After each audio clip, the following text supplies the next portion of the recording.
The True Crime Society podcast contains adult themes and violence and is not intended for all audiences. Listener discretion is advised.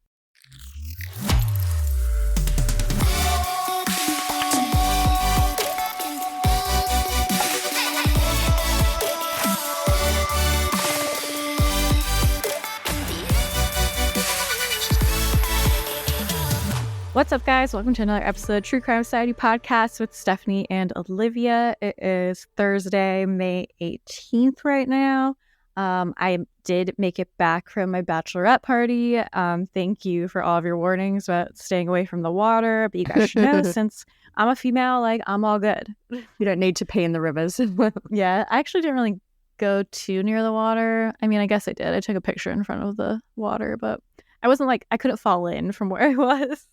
How did you go with all your shorts? I've seen lots of shorts recrecommendations coming into the Instagram. Oh my God, yeah. Everyone, just to share the recommendations, because I complained about it last episode. Everyone's saying the Abercrombie Curve Love is the way to go. I've always heard that they have really good quality jeans and stuff, and I always think about buying them, but I haven't committed yet. I usually wear Express. You've got all of summer. You've got plenty of time to try them out. Yeah. I mean, for jeans, I like Express, but shorts, I've been getting lots of recs for Abercrombie. We'll see. I'll buy a pair. See how you go. Yeah, so I didn't wear any shorts actually when I was there. I brought some, but then I was in the car for a long time, so I didn't want to wear tight shorts in the car, so I just wore my jeans. And I don't know, jeans were just the vibe. So how was the weather? Because you were talking about might be hot, might be cold. Packing challenge. The day that we got there was hot. That's when I was in the 80s. And then Saturday when we were outside walking around a lot near the Faneuil Hall area, it was in the mid 70s, so it was acceptable to wear jeans and not die. But it was literally perfect weather. It was so nice. And then we went to the rooftop at night, and it was a good temp. We had a fire pit thing where our table was, and the fire pit was almost hot, so it was good though. All my outfits were great. The cowboy boots were great.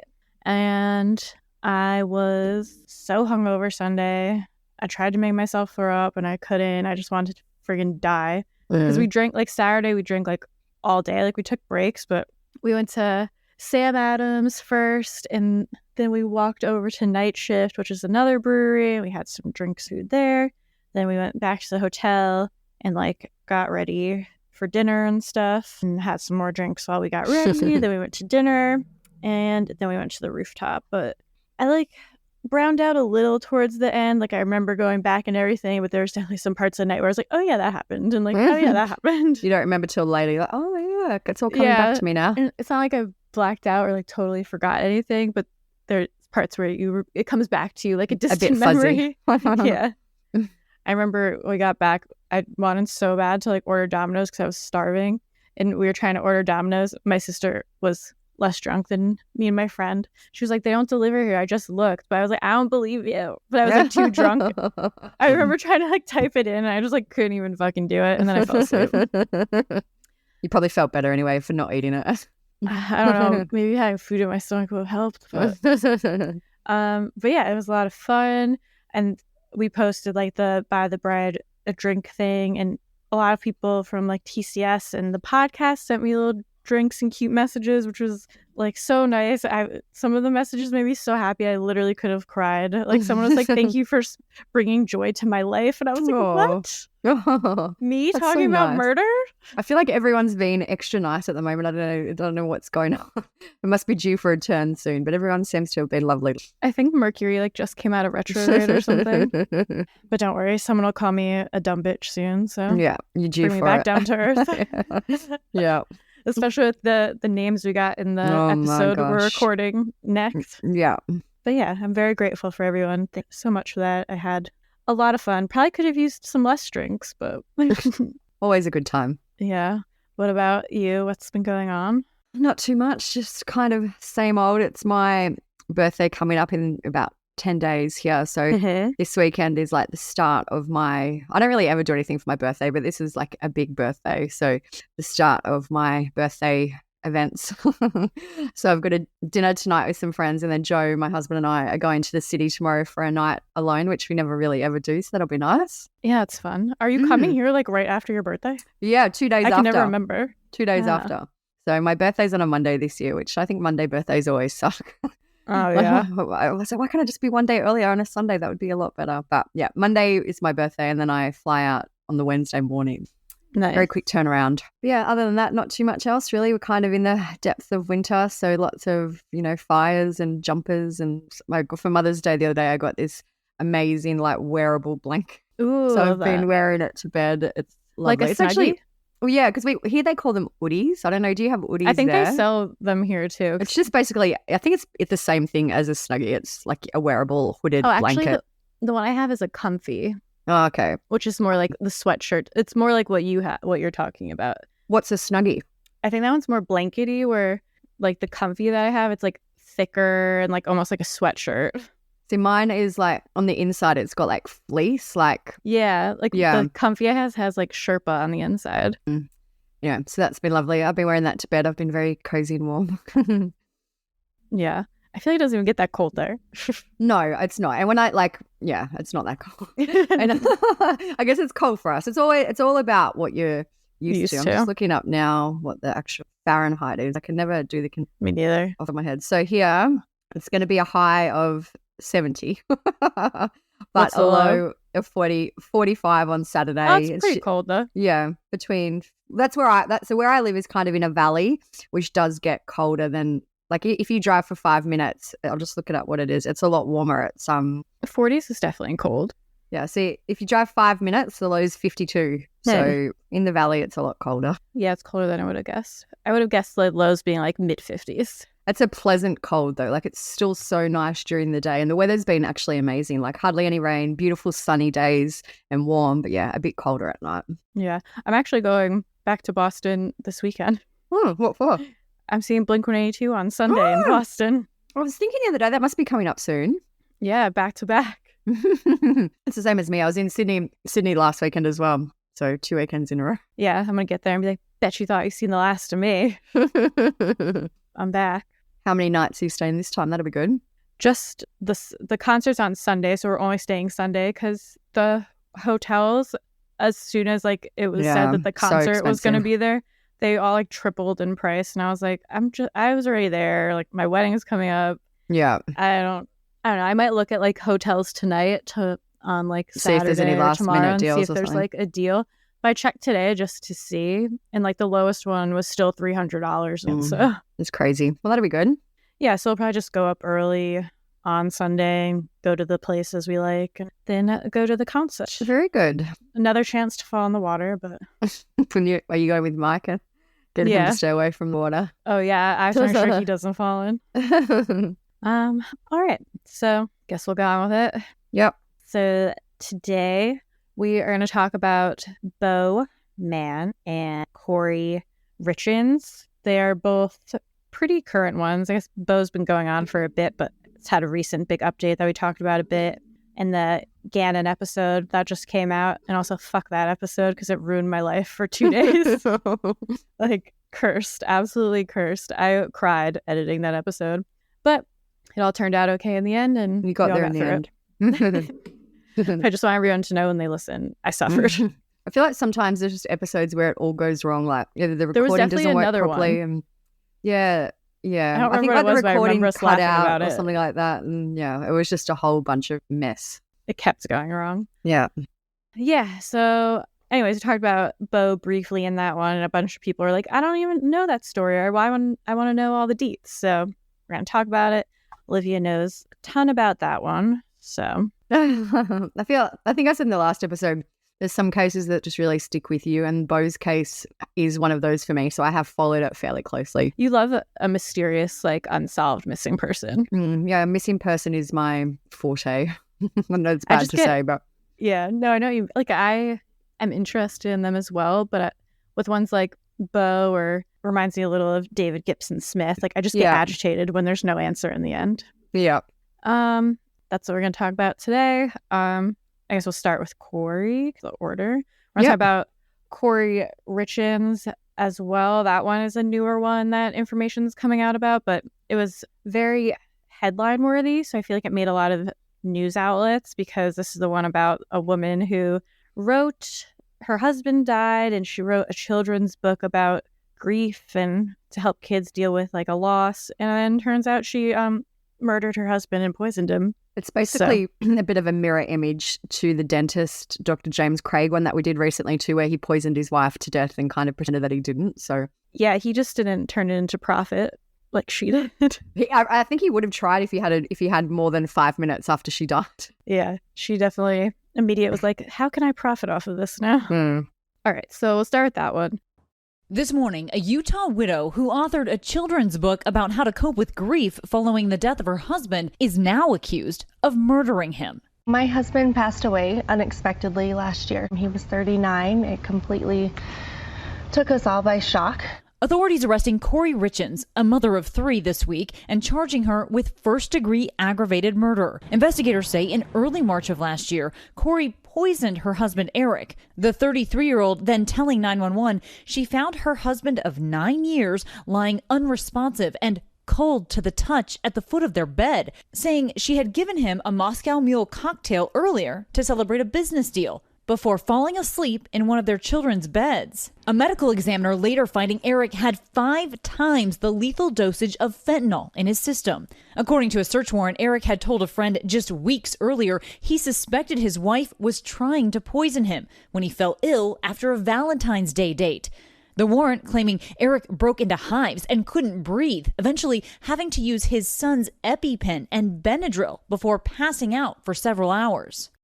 So this is going to be the murder of Eric Richins. He is from a very prominent Utah family. It says the Richins family is one of the oldest and largest in Summit County, Utah. A notable member was Sheldon Richins, for whom Summit County's Richins building in Kimball Junction is named after.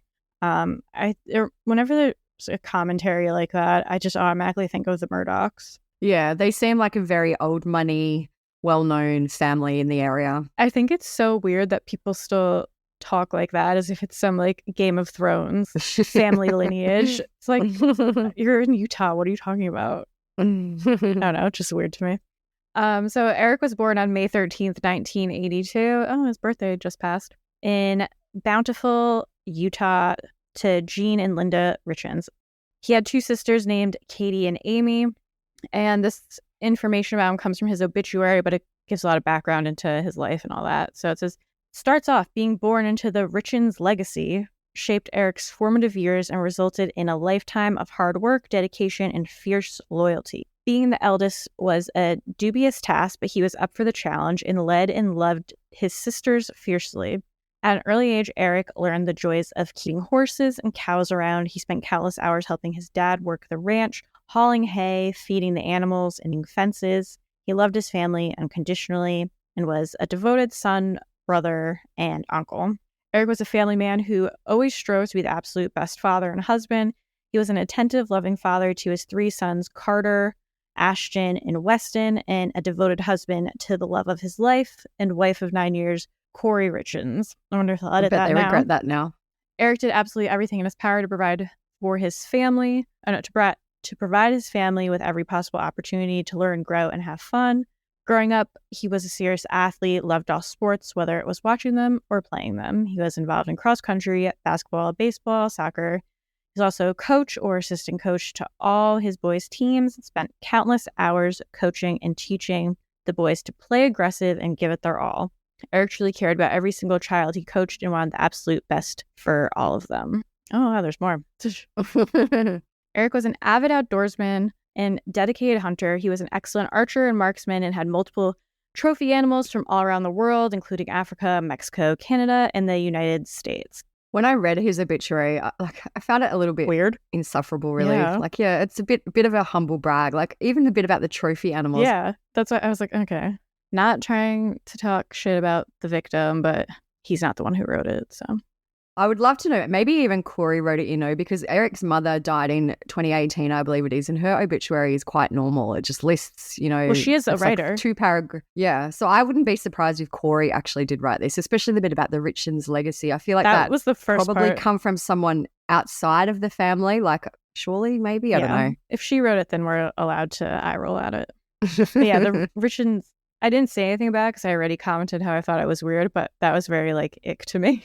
Yeah. Eric and his wife Kouri had been together for over a decade at the time of his death. A woman named Linda King told the media how Kouri met Eric while she was working as a Home Depot cashier.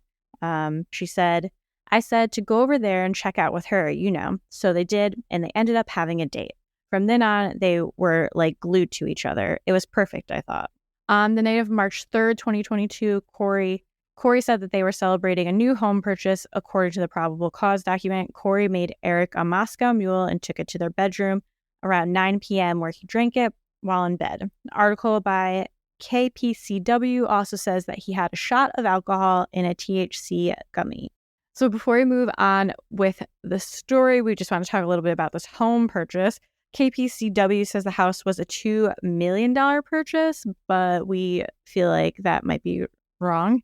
Now that I've read more into it, I actually feel that she probably did pay $2 million. For some reason, I cannot find the sale price anywhere for this house when she bought it. But I'm pretty sure now, based on what I've read, she did buy it for $2 million and she was planning to sell it for a lot more. Yeah, so I can't believe that she got it for such a bargain, essentially, based on what she was trying to sell it for. So the house, it looks kind of like, it's a very grand house. I don't know if I'd call it a mansion, maybe it is, I don't know, but it's got like a turret window, like it is a very grand house. It would have been amazing if it was ever finished. Oh yeah, so it was like someone started building it and then they're like, I don't have enough money. Wow, it's really nice though. Yeah, it would be beautiful. It's like a castle.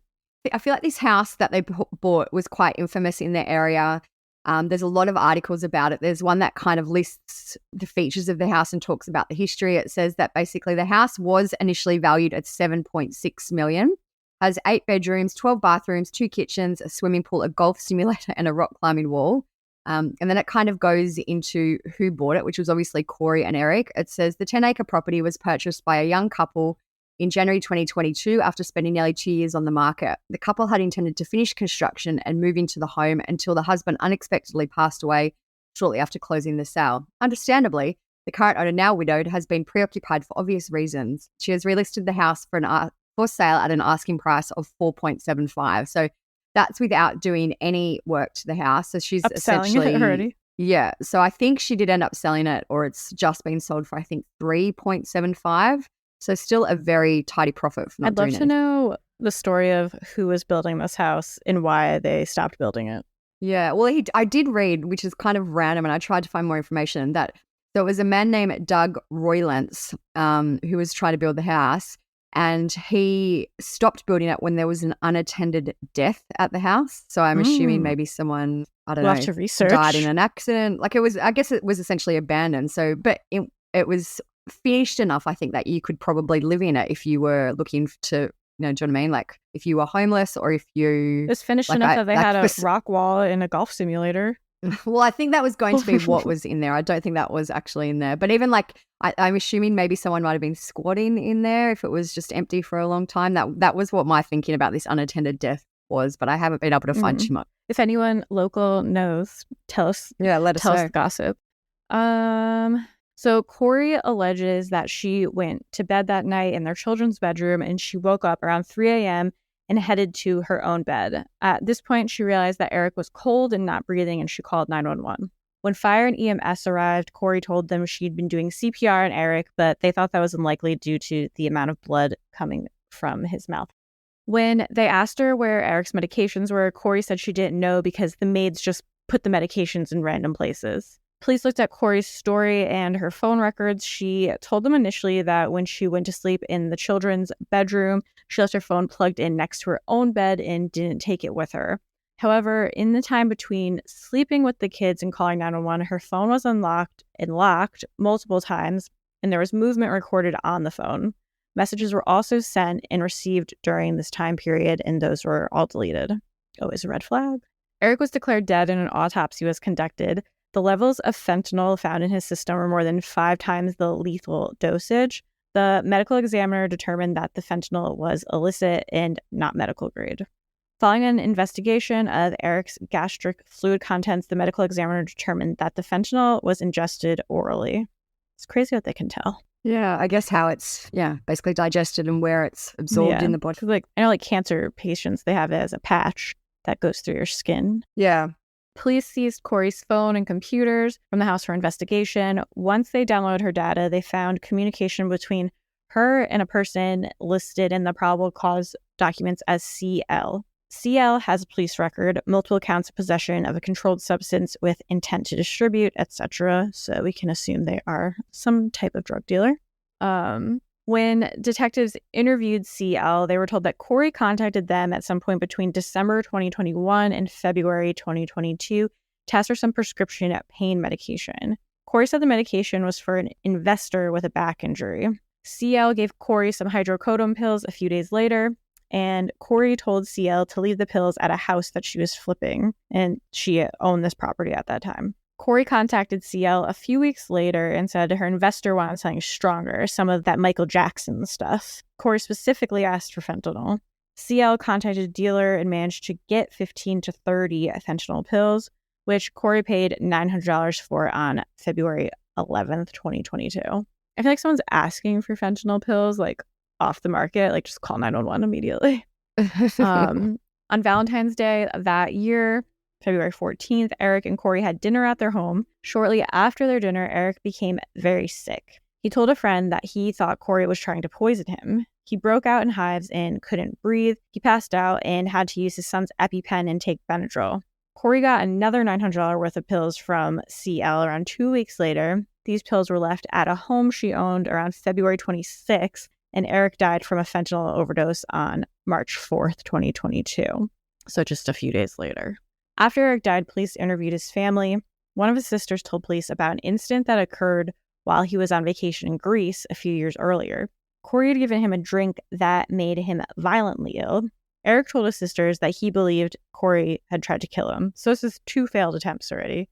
Like, if I ever tell my family that I feel like Mike or whoever is trying to kill me, someone fucking do something and not just be like, If you're that worried about someone, it's crazy. Especially Eric's case. That's why I'm like, he stuck around. We were saying with like the dentist one and I think with a lot of abused women, not to sound sexist, I guess, or biased in some way, with a lot of abused women, it's hard for them to leave because they're scared, and sometimes they don't really have the means to. Like, a lot of times they stay at home, don't have a job, take care of the kids, or they have to like prepare. But in this situation especially, I mean, I don't totally know Eric's circumstances, but it seems like his family is prominent and could maybe have, it's not like he wouldn't have any money or any place to go. My theory on this is that he probably did think that there was something going on, but he didn't want to give Kouri any of the money. So he was trying to line it up so that she wouldn't get anything rather than just, like doing it all properly. So he would have his finances. That's true. That's what it seems like as we go on in the story. I was also thinking maybe, I don't know if like where they live in Utah can be a very like religious area. I feel like, I don't know if maybe the stigma of he didn't want to like put that information out there, if he was like too ashamed, of just like a social type thing, especially if he's from some prominent family, like they probably try to hide scandal or something. I don't know, but it does seem like he was definitely trying to get the finances in order so she didn't get shit. So police also looked into Eric's life insurance situation. He had held a joint policy with his business partner Cody Wright. Their business was called C&E Stonemasonry. Around a month before his death in January 2022, Kouri logged into the policy. She changed the policy and removed each of the men as each other's beneficiary, and she named herself as the policy's only beneficiary. The insurance company notified the men of the change, and they changed it back. So it's like, if you didn't think she was trying to kill you then, you should definitely think it now. It's so, I just would love to know her thought process. Like, did she really think, especially because there was an external party on this policy, did she really think that no one was ever going to find out? Yeah, and did he just like not say anything to her? It would take so much willpower for me to not be like, bitch. It sounds like there's a lot of back and forth because after this, he did change his will and took Kouri out of it, essentially. So, yeah. I get that also leads to me to believe he was being very calculating about his moves financially. And if I really thought she was trying to kill me and had already tried to maybe poison me and make me sick, I would not be taking any food or drinks from this bitch. No. I would get my own, no matter how lazy I was feeling. A nice drink in bed? No thanks. No. Sounds nice, but I'd rather not. Yeah, I'll get my own. Thank you very much. Or you have to be like, you take a sip first. Yeah, you drink it first. So after this, Eric changed the beneficiary of his will and his power of attorney from Kouri to his sister. A warrant states he didn't tell Kouri about the change because, according to his sisters, he believed Kouri might kill him for the money and wanted their kids to be financially secure. An investigator wrote in the warrant, while investigating the death, I was told by Eric's family member that they suspected his wife had something to do with this. They advised he warned them that if anything happened to him, she was to blame. Warrants allege he was planning to file for divorce, but he died before any proceedings began. Kouri learned on March 5th, after Eric's death, that she'd been cut from the will. The warrant in this case says that Kouri assaulted Eric's sister, who showed up at the home. The warrant said, up until that point, according to family, Kouri had no idea she'd been replaced in the will, and Eric's sister was put in charge of his estate, including the home, which made her financially unstable. On March 28th, a few weeks after Eric's death, Kouri sued Eric's sister for control over the estate. She claims their prenuptial agreement entitles her to the money, family, home, and other assets. Eric's sister's response to Kouri's lawsuit mentions a pending homicide case. It remains to be seen how a criminal case will affect the civil proceedings, but Utah does have a so-called Slayer statute, which prevents killers from profiting from their crimes, which she technically would be. More information also emerged about the house purchase they were celebrating. She wanted to buy it and flip it, like we mentioned before, but Eric thought it was too expensive, and he had told family members that he was going to tell Kouri that they weren't buying the house. It seems that's a bit unusual to me. Like, it seems like a very quick turnaround between that and when she closed on the house. Like, I don't know. I'm guessing that maybe the timeline wasn't as condensed as that. This kind of debate between them had been going on for a little while. Yeah. But it just seems like basically he died, then the next day she closed on the house. Yeah, maybe like he didn't want to and she talked him into it, and he was like, I'm divorcing her anyways.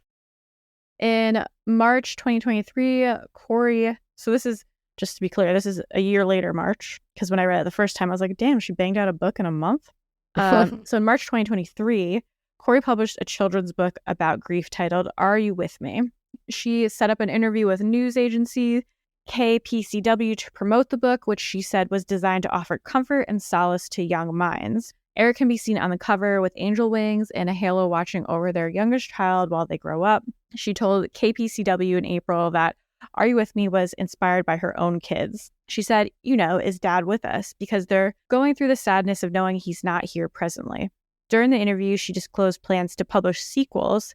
The next title in the works was Mom, How Far Away is Heaven? As well as a book for young girls struggling with grief and husbands who lose their wives.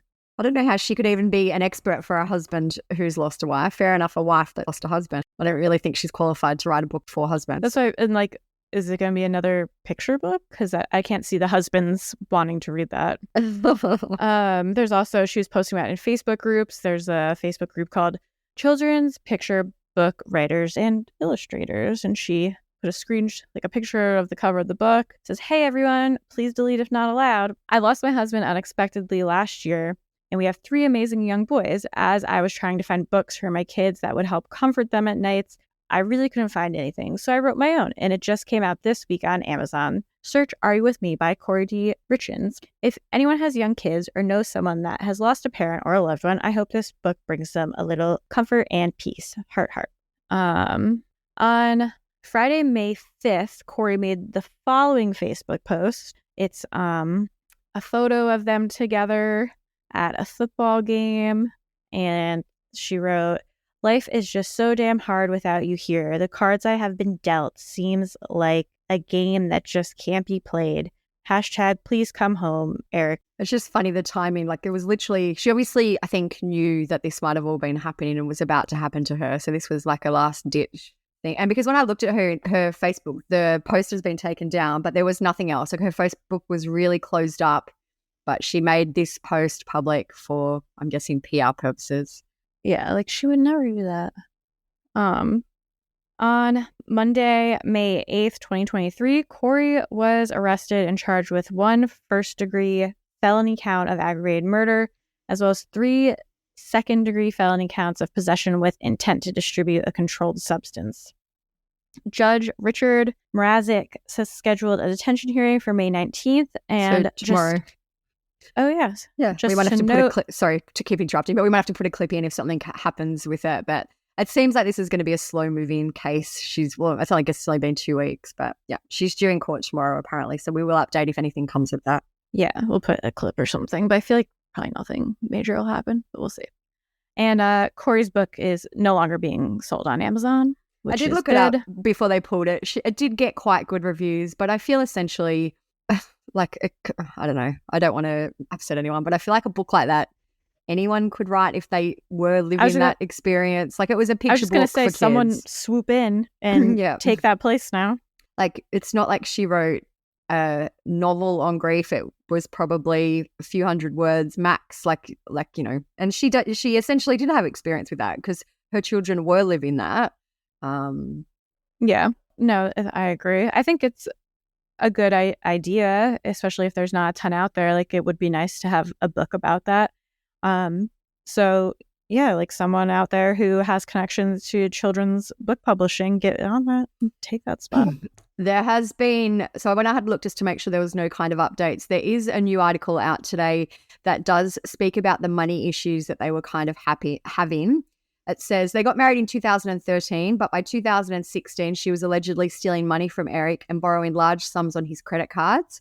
In 2020, he discovered that she had borrowed $250,000 using a fake power of attorney and forging his initials on documents. Eric confronted her and she admitted stealing the funds. And she also allegedly stole $80,000 earmarked for Eric's taxes, as well as at least $54,000 for his state taxes. And there's more money that has yet to be discovered. I wonder what she was doing with it all. Yeah, like, I have read that she was a house flipper, so maybe it was all going into that. I don't know. She's putting it into the houses, but then like not making as much of a profit. Yeah, I'm not sure. But anyway, so it does sound like things weren't great in their marriage. There's also rumors of an affair. But yeah. I have a lot of questions about this one still, or more just a lot of nosiness, because there was a whole year went by between the murder and them investigating it and when she was actually arrested. I feel like she was probably doing some dumb shit, like Googling dumb stuff, texting dumb stuff. I want to know what she was doing. Yeah, me too. And I feel like she just seems arrogant and cocky as well. Like, I can contact this drug dealer, get these drugs, no one's ever going to know, and then her Google searches are going to be Mexican drug cartel phone number. A criminal willing to go to jail for me. Yeah. Full face transplant to hide. Crazy. So I feel like they will probably come down hard on her. That's just my gut feeling, which so they should. But do you know what I mean? I don't think that she will get off lightly with this one. Yeah, no, she seems like a dick. Yeah. One last thing. I always think it's crazy how people who... She was being investigated already for the murder, but how people commit a crime, think they're getting away with it, but then they do something very attention-seeking. Like, then she writes this book. She's out doing interviews where if they weren't investigating this, wouldn't it be best to just lay low? I think that about the Chrisleys all the time, or any other reality stars who were doing like tax fraud and all this stuff, where they were doing it before they were on a show, and then they go on a show, and then they're like, how did people notice you've been committing tax fraud for so long? It's like, you have a fucking reality show now, and now everyone knows who you are. It's like, why didn't you just lay low? Yeah, and don't put yourself in the spotlight. Yeah. It's someone sent us on our Instagram a realtor ad that Kouri had before she did all this, I guess. It's kind of interesting to me because her website was krichinsrealty.com, but her email is krichinsrealty@gmail.com. I always feel like a Gmail is a bit of a red flag for... I have a Gmail. No, but for a business. I have a Gmail too, but I mean for a business. Like, do you know what I mean? Like it's not their domain. No, it's just, anyway, that's not what I was mainly talking about, but I just thought that was interesting. So I know what you mean. She's got a photo of herself and a photo of like a really nice house. It says, I'm a Camas native, born and raised in the local area. I specialize in representing my clients in the purchase and sale of single family residences. I truly love this area and pride myself on the knowledge of current transactions, school districts, neighborhood information, and related services. And then it goes on and on. And then the tagline for her ad, which is now ironic, Stop searching, start living. Dumbass. Yeah. Well, we shall see what happens. Yeah. All right, on to the next. The latest chapter in this ongoing mystery began behind this abandoned Santa Monica Boulevard building some 2 weeks ago when skeletal remains were found in a courtyard. Just Monday, the coroner revealed the remains were positively identified as Beau Mann through the use of dental records. The cause of death under investigation. Not what I wanted to happen. It is what it is. So glad that I have the identification so that we can actually begin the grieving process now. His mother, Amy, in Texas, desperate to know what happened. According to police, Mann, then 39, was last seen in November of 2021 getting into an Uber at this Studio City 7-Eleven en route to a location on Berkeley Street in Santa Monica, less than a mile from where the body would be found. En route, he texted 911, apparently never connected with police when they called back. Is there any way to know what that 911 call was about? No, sir. And that's one of the many unanswered questions. That's correct. And no one's been able to shed any light on that? No, sir. Since then, despite widespread publicity, especially on social media, nothing on what happened to Beau Mann. The private investigator hired by the family concluded an overdose was likely what killed him. How his body got here, unknown. Back in February 2022, we brought you the case of missing person Beau Mann. We did a joint episode for Beau and Heidi Plank, who were both missing in LA. Heidi is still missing as of today, May 2023. Crazy.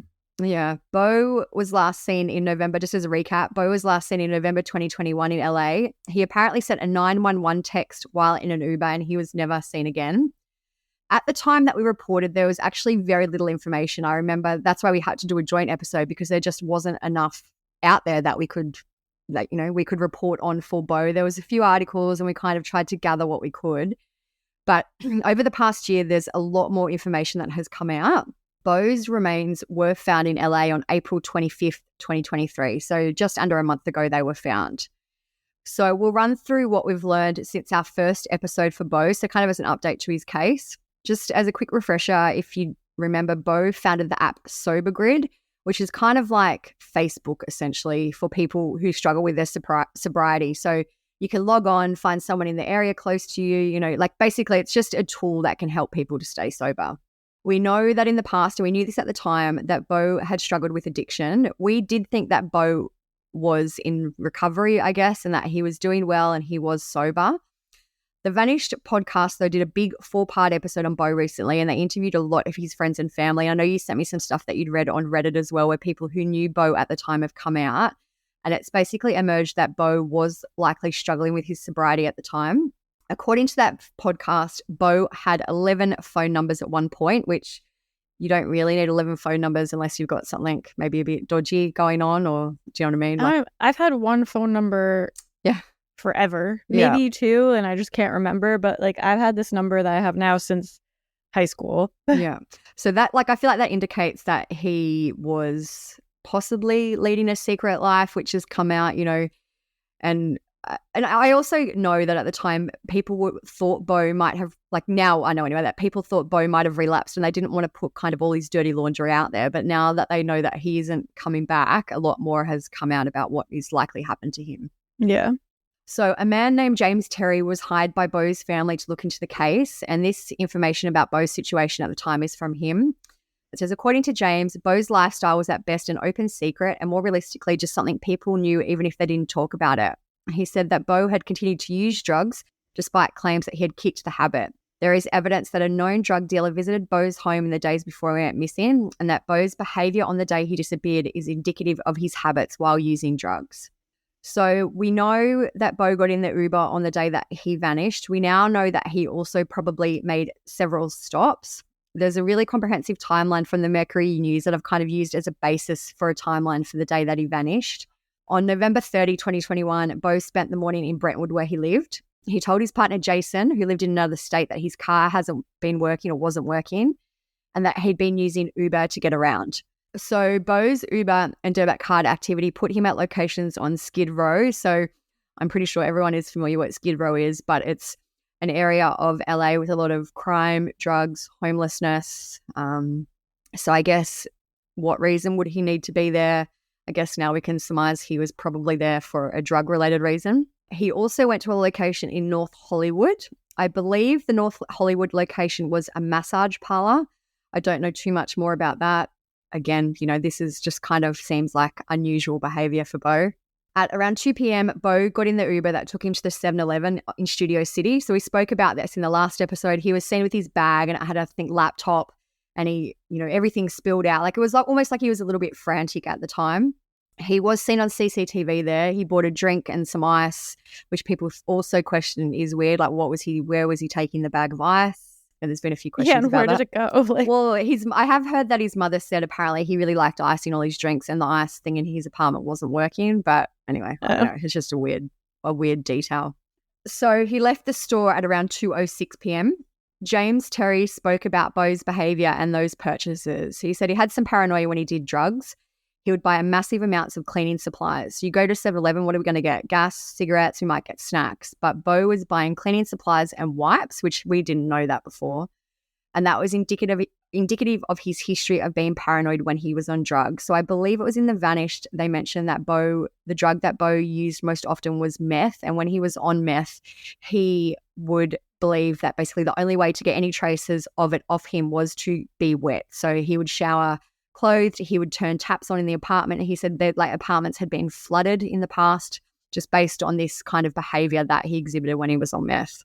Interesting. So Beau got into the same Uber that took him to the store.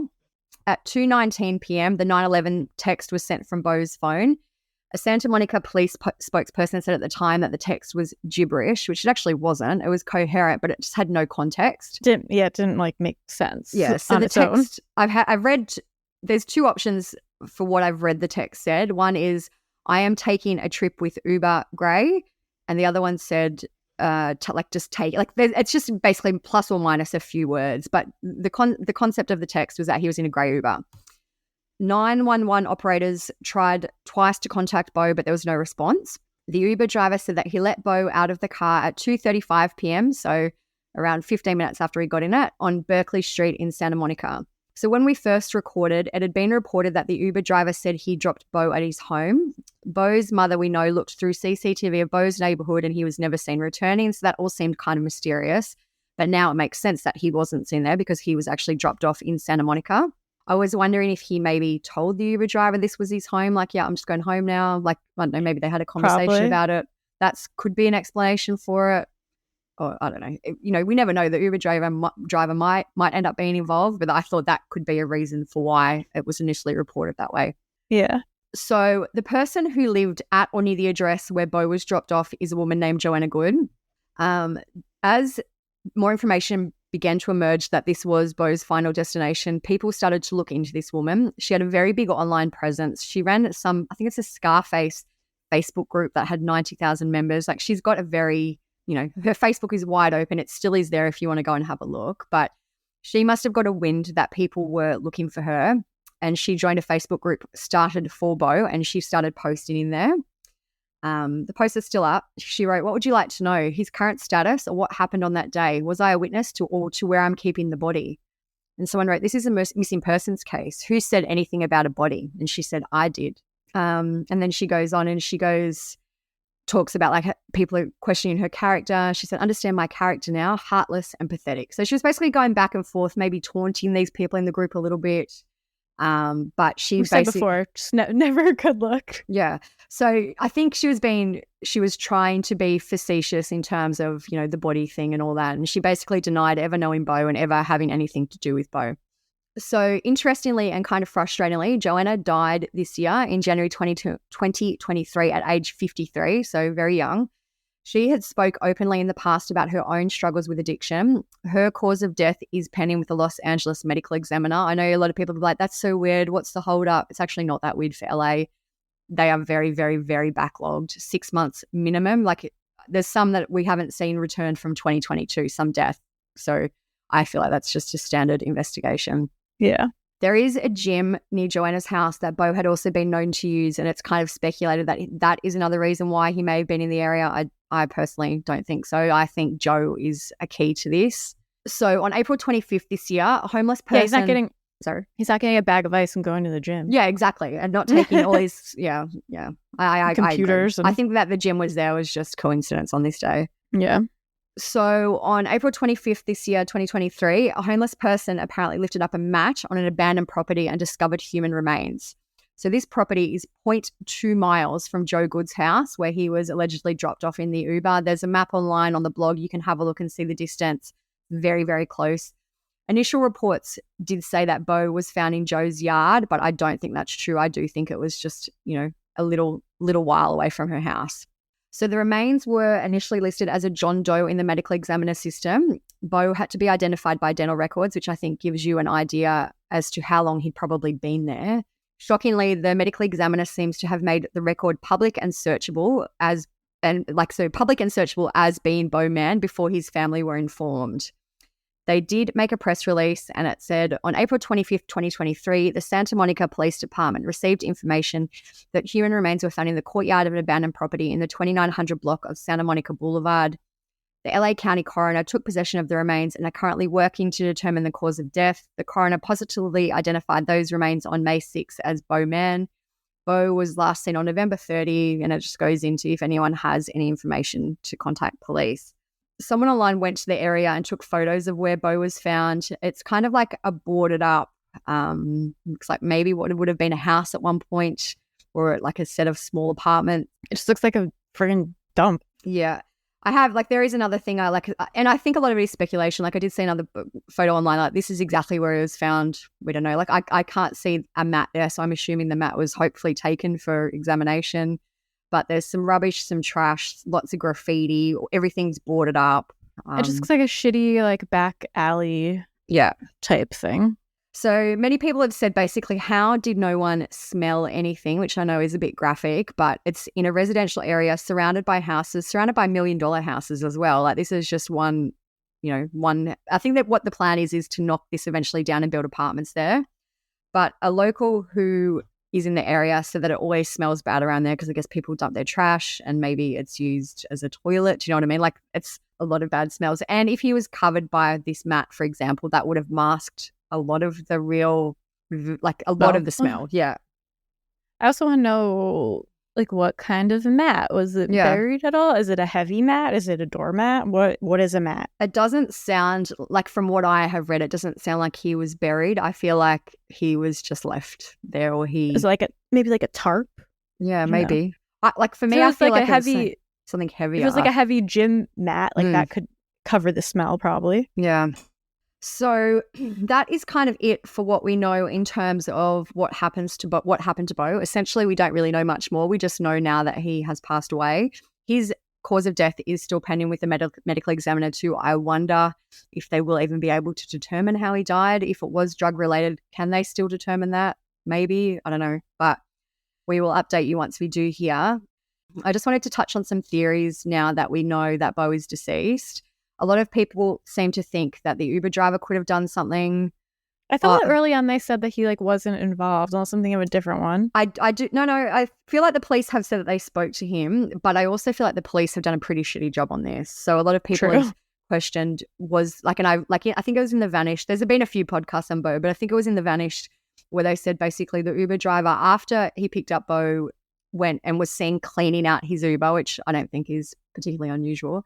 But also that he didn't drive again for days after, which he was a very regular Uber driver. I believe he's been driving since 2016 and is still driving to this day. So seems kind of coincidental, but it very well could be. I feel probably not. But one kind of theory that I do have about the 911 text. So Uber have a feature where you go in on there if you're in trouble in the Uber and you click it section and it pre-populates a text. This is the kind of example from the Uber website. It says, so this is the pre-populated text. I'm taking a trip with Uber, black Toyota Camry.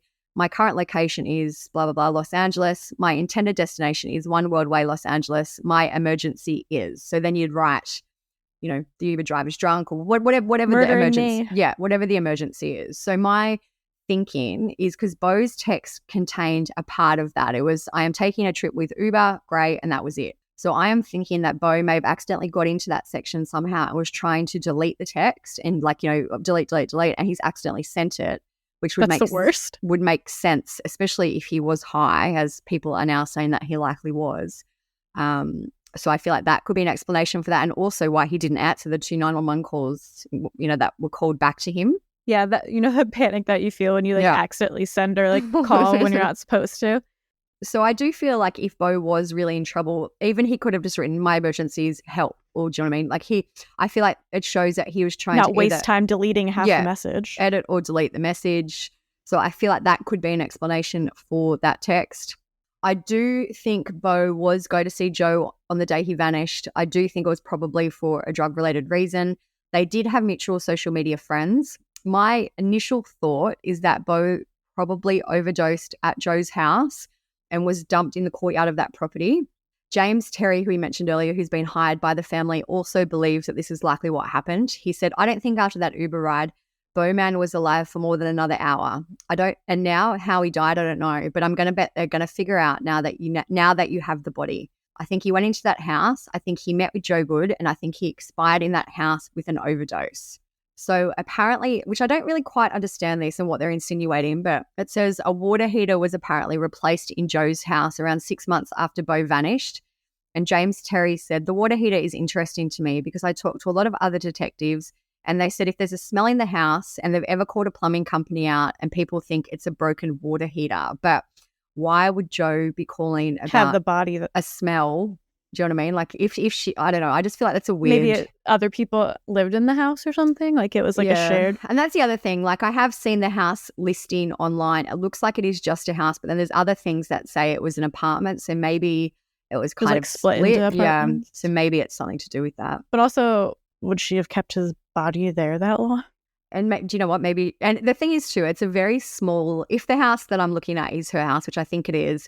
It's a very small lot, and I would say the yard and everything is 90% concrete, probably even more. Like, unless she poured the concrete, there would be no way to really hide a body in that area for that long. But, I guess stranger things have happened. Maybe she found a way and eventually then dumped his remains at that abandoned lot.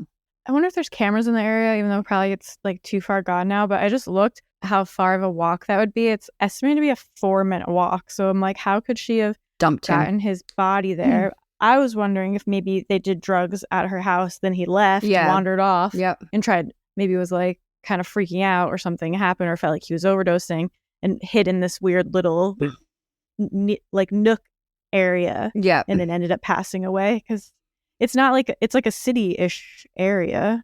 Yeah, it's absolutely residential, very populated, very densely populated. So.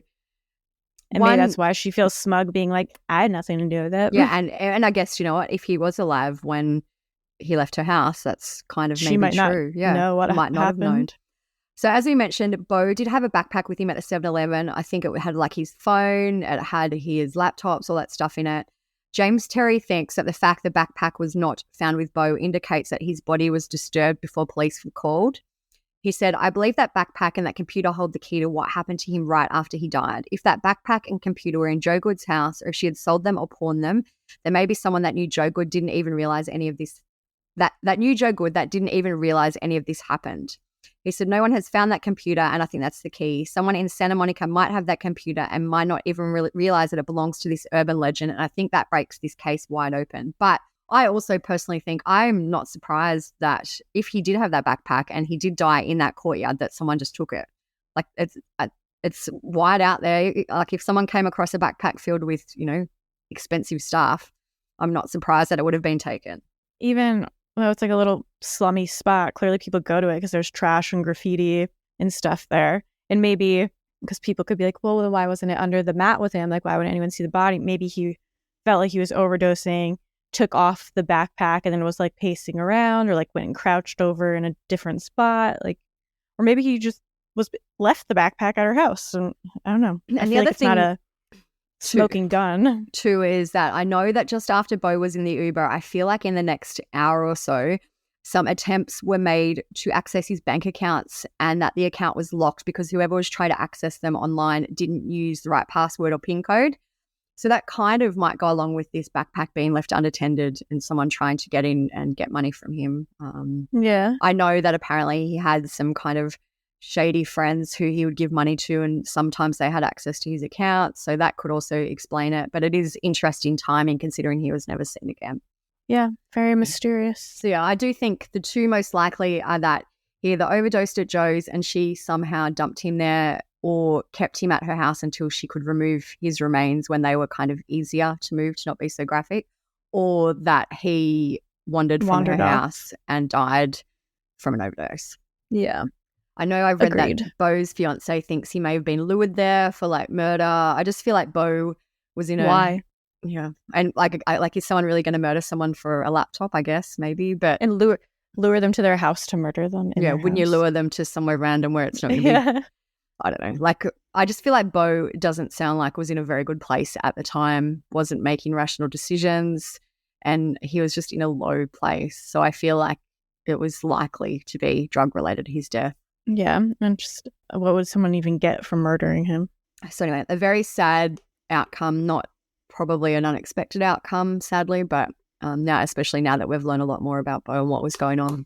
I wonder if they'll ever solve it. Hopefully. Like, I know a lot of, or sometimes when his death might just be ruled undetermined, which I don't even know if a loved one died, how you could ever be all right with that, just not ever knowing how they died. So hopefully his family will get some answers.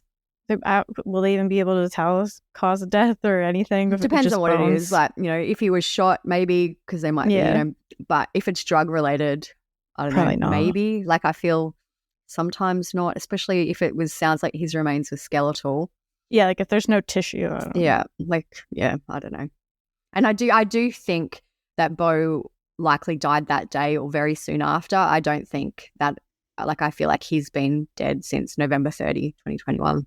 Yeah, definitely. So I think that's it for Beau's case for now. We'll update you if there are any arrests made, which I find unlikely now, especially Joe is deceased as well. But if we do find out his cause of death, we'll keep you updated. Yeah, definitely.